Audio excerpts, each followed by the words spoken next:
You would have to be a bloomin' idiot to make a deal with people who are saying they're going to take the money they get from this deal and kill Americans, kill Christians, kill Jews, and give them the money anyway. I mean, there are going to be consequences for this responsibility. Mr. Speaker, when Secretary Kerry came to the Hill today, having been through briefings by our Secretary previously, I knew that the best use of my time would be going and reading the deal for myself, which is what I did. There's some very troubling things that I haven't heard anybody mention. The IAEA is going to have to work out terms, conditions of its examination of some of the nuclear facilities in Iran. Well, that's deeply troubling that we're only now discovering that parts of this dangerous agreement are being kept secret. Begs the question, what other elements may also be secret and entirely free from public scrutiny?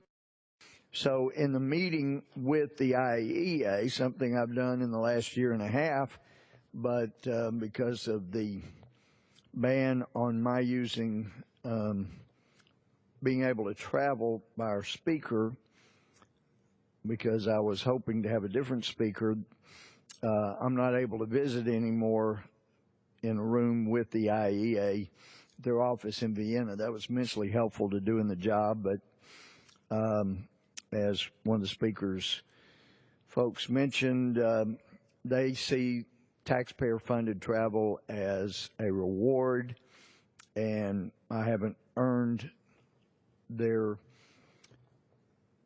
giving away taxpayer-funded travel. Apparently that is something you earn by voting like you're told to. But in any event, I'm glad that Mike Pompeo and Senator Tom Cotton have been over there and met with them. But there's just so much about this deal that stinks to high heaven. Apparently, in the last year or so, there must have been approval for an exception to the sanctions on Iran to allow Iran to have 13 metric tons of pure gold shipped to it from South Africa.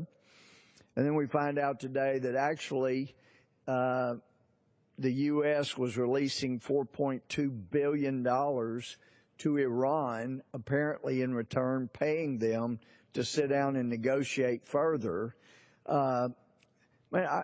Speaker, I tell you, our allies have got to be really miffed as they find out more and more about the way this administration operates. If you're our friend, we're going to cut deals with your enemy that create a real issue as to whether or not you may exist in the future. But if you're our enemy, we will pay you just to sit down and negotiate with us. We'll allow you to get gold shipped to you from 13 metric tons.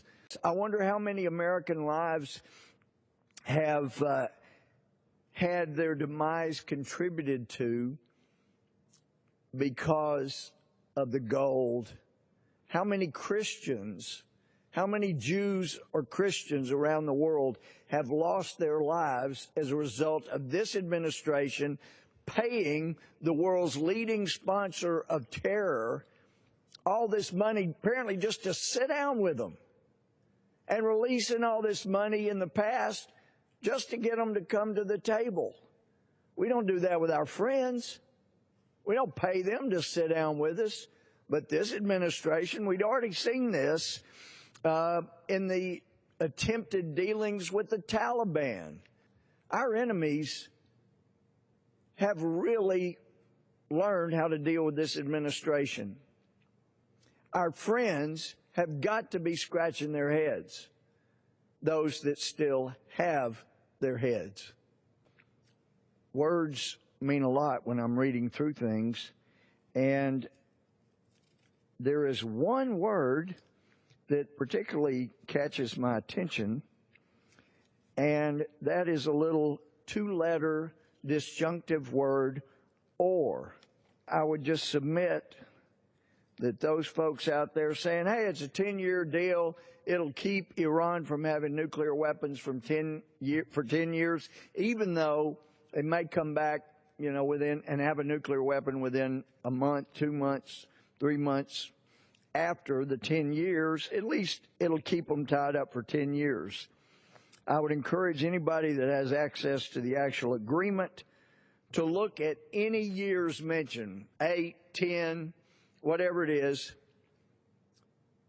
and then see if there is that little two-letter word, or, and then see if there is a provision for a shorter time than 10 years, or a shorter time than 8 years to develop intercontinental ballistic missiles. If there is this disjunctive little word, or, anywhere after any time that this deal will last,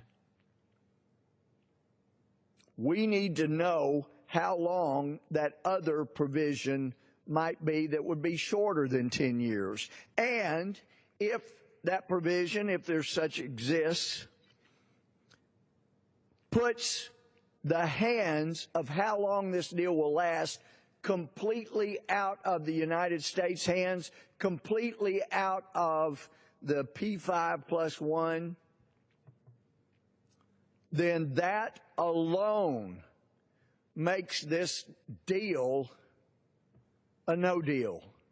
The number one most affected country by this deal is our dear friend Israel. This president and all his minions could not get Prime Minister Netanyahu defeated and out of office as they tried to do. It is absolutely unconscionable what's been done in the deal as it affects the future of Israel. And then Saudi Arabia, they're already making clear they're going to have a nuclear weapon. Egypt is going to need a nuclear weapon.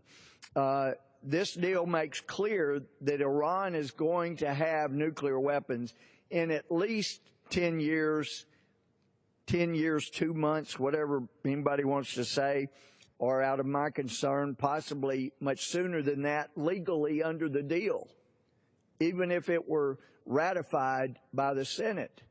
This is what the entire world, except for the most evil perpetrators in it, has worried most about. A point in world history where there is massive proliferation of nuclear weapons.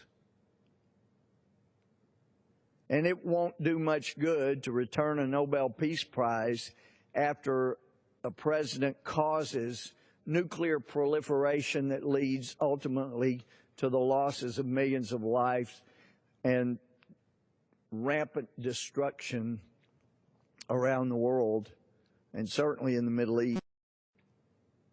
I mean, we got all these folks worrying about climate change, and here we're on the brink of 10 years at the most before the most terroristic, evil nation, well, that nation's not evil, they're leaders, the most evil leaders in the world have their hands on nuclear weapons that will kill millions of people.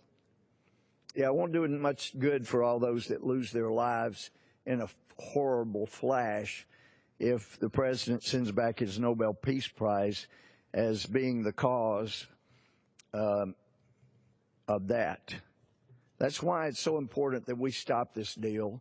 We can be sure that since Iran sponsors terrorism around the world, that it will spend a lot of that money creating terrorism with other terrorists and with other evil people.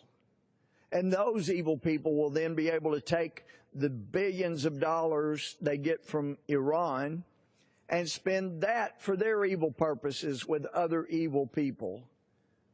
So you may be looking at really $1 trillion by the time money gets spent when you look at it as chambers of commerce normally do. it is interesting to me that our president reserves making his case for the Iran deal for a venue such as Comedy Central. And it really would be a comedic escapade if this weren't so serious. We know what the leaders of Iran think. They've never stopped demanding death to America and death to Israel. The U.S. said on Tuesday it was disturbed by an outburst of anti-American rhetoric from Iran's supreme leader in the wake of the nuclear deal, as fierce debates over the agreement began in both the Iranian parliament and U.S. Congress. John Kerry, the U.S. Secretary of State, said he was troubled by a fiery speech in which Ayatollah Khomeini promised to continue fomenting unrest across the Middle East and said Iran's policy towards the arrogant U.S. will not change. Quote, if it's policy, it's very disturbing, it's very troubling, and we'll have to wait and see. No, we shouldn't have to wait and see. When Iran's evil leaders say they're going to keep fomenting trouble, they're going to keep killing Christians and Jews across the Middle East, they're going to keep killing moderate Muslims in the Middle East, we should not wait. We should take them seriously. And they're saying it while the deal is still not affirmed and ratified here in the United States. You would have to be a bloomin' idiot to make a deal with people who are saying they're going to take the money they get from this deal and kill Americans, kill Christians, kill Jews, and give them the money anyway. I mean, there are going to be consequences for this responsibility. And, Mr. Speaker, I would just encourage anyone who has access to an updated copy of the Iran deal, look to see for sure if it's limited to a 10-year deal. Or perhaps could somebody do an inspection and say, oh, it's all good. Maybe it's a 5-year deal instead of a 10-year deal. When the person making the agreement has no power after the deal is signed, sealed, and delivered over when that deal ends, it's not a deal that should be made. That alone ought to be enough to make anyone walk away from it. This deal with an evil group of leaders in Iran is going to spell death down the road for masses of people if we don't get it stopped. So, Mr. Speaker, that's my plea. Let's stop the deal for the good of the world.